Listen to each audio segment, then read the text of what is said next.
Ashama harka fuuni jecha ilmaan Oromoodhaa kan roga duniyaa gamaa gamana teessanii na hordofaa jirtan. Akkasuma warreen chaayinaala kiyyallee sabskraayibiin godhin akkasuma warri takkaatillee viidiyoo kiyyallee laayikiin godhin garuu na daawwattaniituma dabartan hundi keessanuu baga nagayaan dhuftan. Arrabooda ka sabskraayibiin godhinis ka laayikiin godhinis laayikii gochuudhaan na hordofaan isiniin jaa.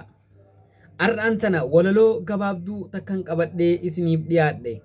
Hundi keessanuu sheer waliif godhaa wal dhageessaa garuu akkanatti mufanne walaloon tiyyalleen waggaa haaraa dhufaa jiru kanaan wal qabattee waggaa haaraa maaliif kabajate abse akkanaan hin jenne amuman iftura isiniin jaa an kabajeetii miti duniyaa guutuutu jechaa jira waggaa haaraa dhufaa jira ati maal karoorfatte waliin jetti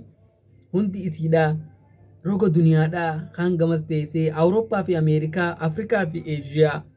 Austraaliyaa fi biyya garaagaraa akkasuma biyya nama maqaan dhahin teessee Midileestii fi biyya Saawud Arabiyaa bikka hunda jechuu bakka nama maqaan dhahinis kan dogongoraan dhees akkas jetti walaloontii. Osoo haqa qabnuu maaliif dhabnee xaxa shiraatiin dhugarraa agabnee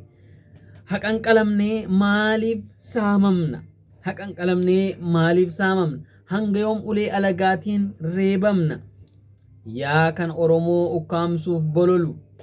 jiruuf jireenyi kee gonkumaa sittin tolu mee ifin rakkisin gonkumaa sittin tolu barri dabrenuuf bara yakka hamaa baranni injifannoof haa ta'u ja'amaa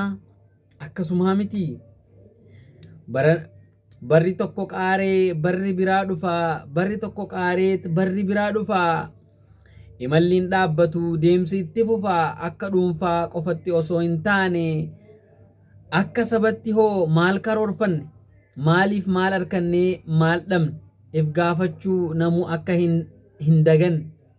barri 2021 bara ciminaa kan tokkummaa kan itti mirkaneessinu haqa bilisummaa